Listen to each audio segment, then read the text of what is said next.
friends. So today we are undergoing a session of recycling plastic. I don't think that anybody has posted this video in their social medias before.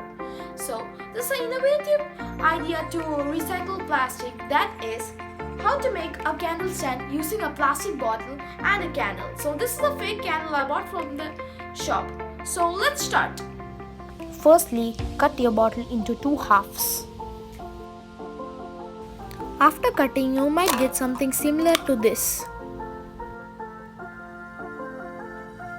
Cut the plastic bottle along strips to form a shape of a flower.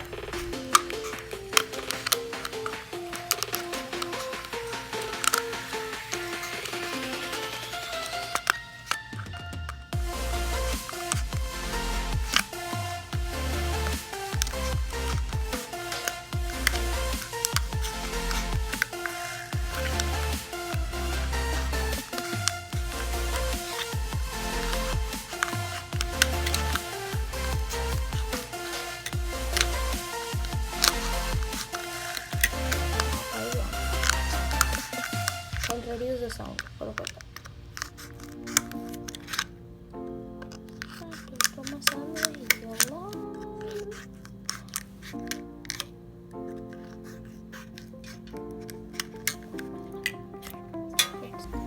Now you get something related to a flower. Now let's try fitting the candle. It really fits and it's very good to see. Are you ready for some magic? In 3, 2, 1, boom! This is how it looks when the lights are off, and it looks very pretty. Thank you for watching. Please leave a like, share and subscribe.